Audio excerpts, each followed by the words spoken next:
Lee Chuan-ke est l'un des nombreux chauffeurs de camions de la ville de Dandong qui transportent chaque jour des marchandises de et vers la RPDC. Aujourd'hui, il a fini de travailler plus tôt car il n'y a plus autant de camions s'alignant au point de contrôle des douanes. Il explique que l'entreprise de logistique pour laquelle il travaille a réduit le nombre de chauffeurs en raison du ralentissement des activités économiques. Nous avons presque perdu 2/3 de notre marché à la suite des sanctions. Et depuis lors, beaucoup de marchandises ne peuvent plus être commercialisées avec la RPDC. Aujourd'hui, mon camion est chargé de provisions, comme du riz, de la farine et de l'huile de cuisson. Ici, à la frontière entre la Chine et la RPDC, les sanctions imposées sur le voisin de la Chine pendant plus d'une douzaine d'années ont provoqué le marasme de nombreux secteurs, en particulier celui du commerce et de l'investissement. Beaucoup disent que le plus tôt les sanctions seront levées, le mieux ce sera pour les affaires. Les sanctions imposées à l'encontre de la RPDC affectent également le commerce chinois aux frontières.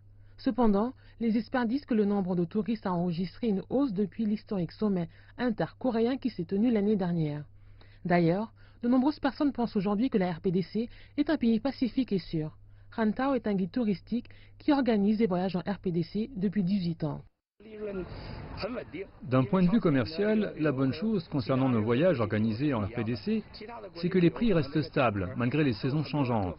Et nous croyons que nous verrons une hausse du nombre de touristes allant en RPDC après la visite du président Xi.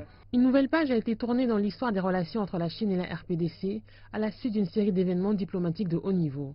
Les hauts responsables des deux pays se sont rencontrés 5 fois depuis mars 2018. Alors que la RPDC se concentre sur le développement économique et l'amélioration des moyens de subsistance, la Chine est ici pour apporter son soutien.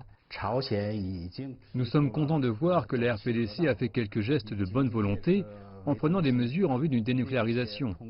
Si les sanctions sont levées dans un avenir proche, la situation économique ici s'améliorerait considérablement. Et la Chine a toujours été ferme dans son rôle constructif dans ce contexte. Et bien qu'il ne soit pas clair quand les sanctions seront levées, ce qui est certain est que la Chine a les moyens et possède l'expérience nécessaire pour contribuer à l'impulsion économique de son voisin.